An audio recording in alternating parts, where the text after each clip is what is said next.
Bien, está en la línea Rafael Sánchez Ríos, abogado constitucionalista. ¿Es posible anular una designación de ministros a través de un habeas corpus?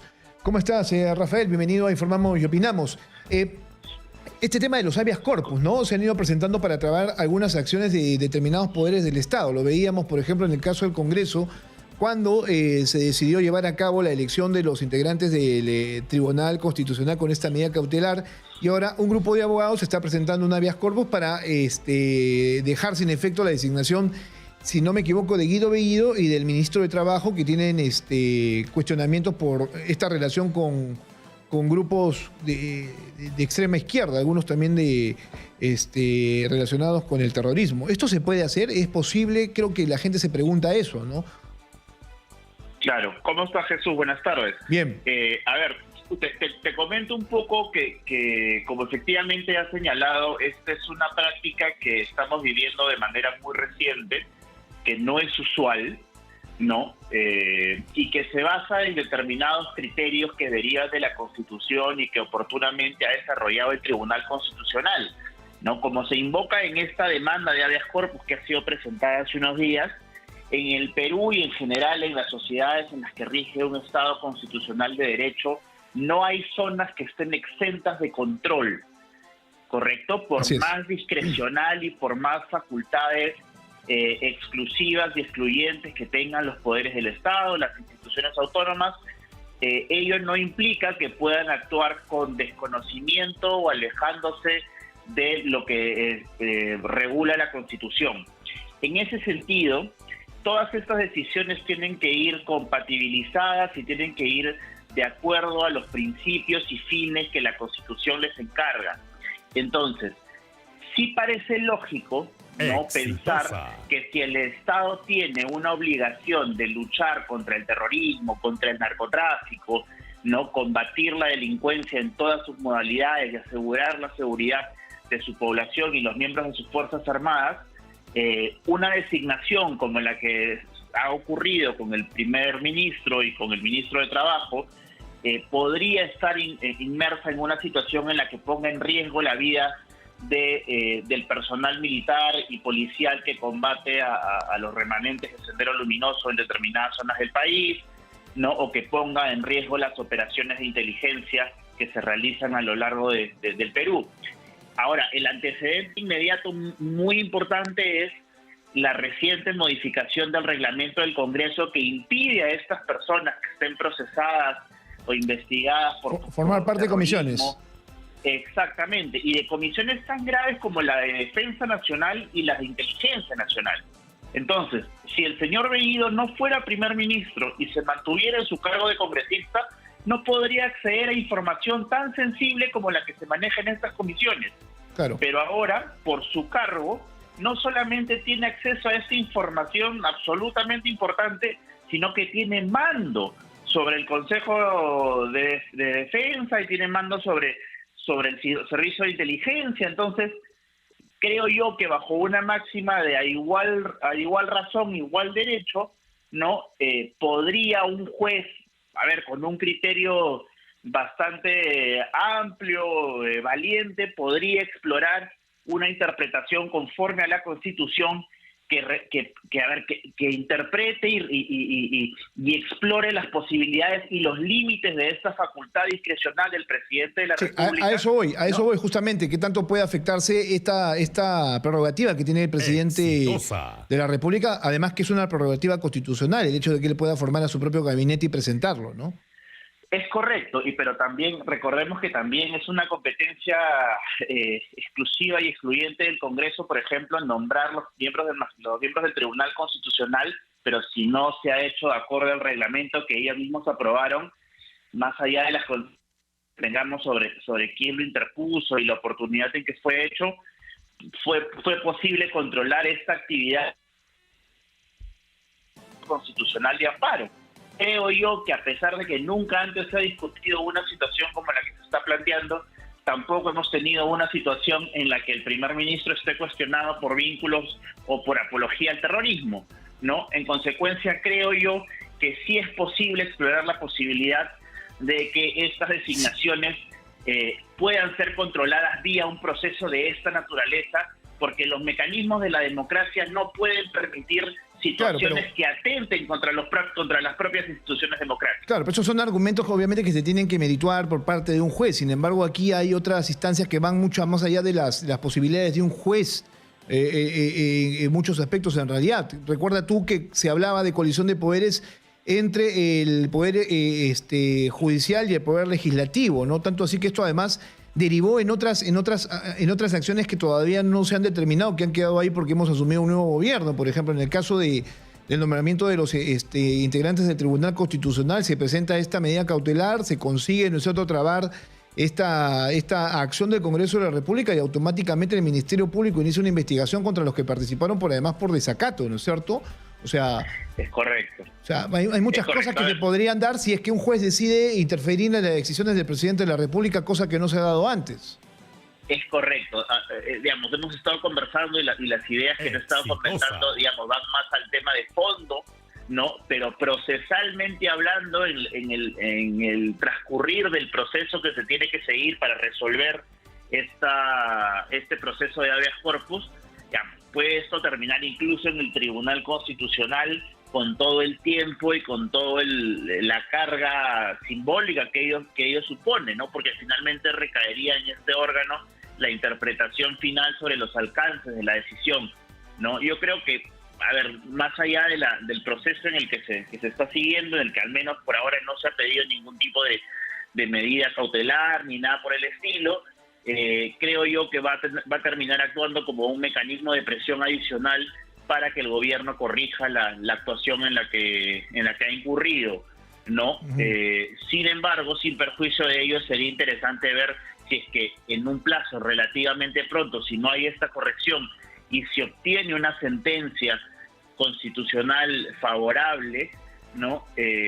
Habrá que ver su fundamentación, los criterios que se han utilizado para finalmente sustentar la decisión que se tome por parte del órgano jurisdiccional, por parte del juez, y ello deberá servir como un insumo para analizar justamente estos alcances dentro de la facultad del presidente de la República, que, como te decía al inicio, tampoco puede ir en contra de la propia naturaleza democrática de las instituciones, ¿no? No puede poner en riesgo aquello que pretende defender, ¿no? Claro, pero un juez que tome una decisión positiva respecto a este habeas corpus puede generar además un precedente que sería lamentable, porque obligarías al presidente de la República a dejar de lado estas designaciones y buscar a otras personas. Ahora, entiendo que se hace no para todo el gabinete, sino para dos personas que tienen esta característica, ¿no es cierto?, de tener investigaciones o relaciones, ¿no?, con grupos extremistas, cosa que ellos además han negado. Lo están negando en todos los aspectos posibles.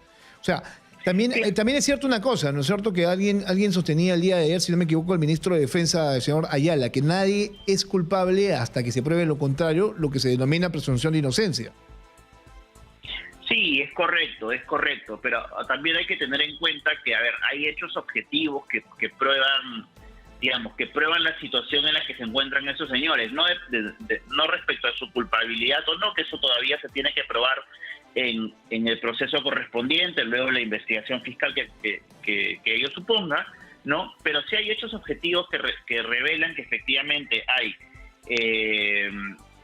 una investigación en curso, hay informes de la DINCOTE que están vinculados a estos señores. Entonces, a ver, hay situaciones incluso en las que el propio Tribunal Constitucional ha desarrollado jurisprudencia que, apartándose de alguna normativa escrita, vamos a decir, ha configurado algunas situaciones, por ejemplo, a favor de la competencia que tendría para conocer algunos procesos en defensa de algunos principios fundamentales y algunas labores básicas del Estado, como puede ser la lucha contra el narcotráfico, la lucha contra la corrupción y qué decir, por supuesto, que la lucha contra el terrorismo. Yo creo que esta podría ser una situación de esa naturaleza tan excepcional, ¿no?, en el que, si bien no hay una situación regulada, no hay un antecedente que nos permita dar un poco de guía sobre qué cosa podría pasar, la naturaleza del cuestionamiento es tan fuerte, como te digo, es casi claro, cuestionamiento, es el cuestionamiento a una decisión casi autodestructiva de la eso se llama, ese argumento que están utilizando y al cual están apelando se llama defensa nacional. Exitosa. Exacto, podríamos englobarlo dentro de ese concepto, es correcto. Claro, pero yo igual sigo pensando qué tanto podrá pesar la decisión de un juez y qué tanto podría responder el presidente de la República, ¿no? Que finalmente sería el afectado, porque estás tú decidiendo sobre una función que a él le toca. ¿Qué es lo que podría responder él? O sea... Bueno, la respuesta lógica y que es bastante previsible es un poco la misma que utilizó el Congreso de la República respecto al tema de los magistrados. Es una competencia de carácter político, de carácter discrecional, y en consecuencia no está sujeta a este tipo de controles, lo cual, como te decía, no es correcto porque no hay zona exenta de control y no hay una discrecionalidad absoluta que suponga ir en contra de las propias normas que regulan ese tipo de designaciones, ¿no? Y entonces aquí surge la pregunta, ¿no? ¿Qué hay entonces de la autonomía de poderes? ¿Cómo queda? A ver, la autonomía de poderes no significa no desconocer la otra figura que va acompañada, que es el balance de poderes, ¿no? Así como hay la posibilidad de que el Congreso tenga su propio reglamento, que el Poder Ejecutivo pueda dictar sus propias normas de organización interna, ¿no? Que no le tenga que responder necesariamente a las decisiones que diga el Congreso, sino tiene un alto grado de autonomía para las cosas que quiere hacer, la autonomía de gasto, ¿no? El inicio de proyectos, ¿no? El Poder Judicial, por su parte, imparte justicia sin necesidad de tener que seguir alguna indicación ni mandato del Poder Ejecutivo ni el Poder Legislativo, ¿no?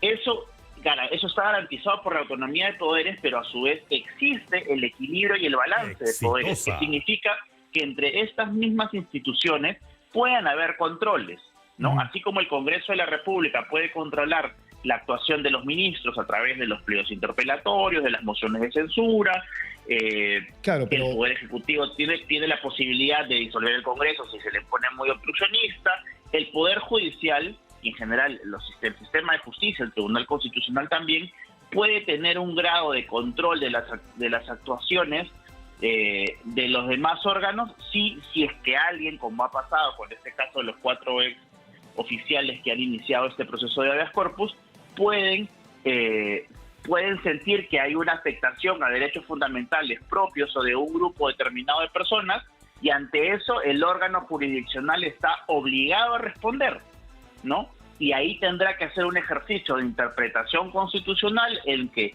evaluará si las decisiones que ha adoptado el presidente de la República son acordes al texto de la Constitución, a la interpretación que emana de esta, ¿no? Y si coadyuva, ¿no? Y si es conforme con los fines que persigue el Estado en el régimen democrático en el que vivimos. Bueno, la verdad, vamos a tener que esperar. ¿Esto en cuánto tiempo crees tú que se pueda resolver? Porque entiendo yo que el gabinete se va a presentar en las próximas semanas. O sea, ya esta semana van a terminar de tratar de concluir con las reuniones que tienen con las diferentes bancadas, y posiblemente entre el miércoles y el jueves definan cuándo ir al Congreso para presentar las políticas de gobierno, ¿no? Sí, es correcto, y yo creo que habiéndose admitido ya la demanda y habiéndose corrido traslado de esto, seguramente entre ayer y hoy mismo la presidencia del Consejo de Ministros tiene un plazo relativamente corto, de 5 días, para poder contestar esta demanda. En consecuencia, yo creo que no más allá, por la sensibilidad del tema, yo creo que no más allá de 2 semanas como máximo deberíamos tener seguramente un pronunciamiento de fondo sobre el tema, si es que el juez, digamos, que va a estar a cargo de la causa, tiene justamente el criterio de priorizar esta controversia que se le ha sometido a su conocimiento, ¿no? Justamente para zanjar a ver el debate y conocer cuál será la interpretación que haga él del pedido que se le ha hecho, ¿no? Muy aparte de eso, creo yo que esto está orientado más bien a que se busque una salida política a toda la situación, pero veamos qué pasa en las próximas 2 semanas, si es que el jugador actúa con celeridad, ¿no? Claro, esa respuesta política es que haya un cambio de última hora, ¿no? Y se decida cambiar a estas dos personas, pero ya estas 2 personas están actuando como funcionarios públicos, ¿no? Incluso ya están las resoluciones firmadas, ya están hasta publicadas. O sea, hay gente que ya está ejerciendo cierto control sobre el Estado, ¿no? ¿Y qué pasaría, por ejemplo, si es que le dan el voto de confianza, pasa el gabinete y automáticamente sale el habeas corpus? ¿Cómo se presentaría esa figura? O sea, ¿qué habría ahí? Mira, el voto de investidura en el Perú no es constitutivo para el ejercicio de la función ministerial. Como tú mismo has señalado, ya el presidente del Consejo de Ministros y los ministros de Estado ya están ejerciendo funciones administrativas en sus respectivas carteras, están terminando con el proceso de transferencia, están llevando a cabo ya el inicio de sus labores que regularmente les compete, ¿no? Y el voto de confianza simplemente es el refrendo por parte del Congreso de la decisión que ya ha tomado el Poder Ejecutivo con las consecuencias que ya conocemos, ¿no? Si la deniega, tendrá que renunciar el presidente del Consejo de Ministros, se produce la crisis total del gabinete, y si se le concede la confianza no pasa nada. Pero no significa que entre la designación del gabinete y el voto de confianza, el voto de investidura, no haya una especie de stand-by entre que los ministros no puedan ejercer su labor de manera plena.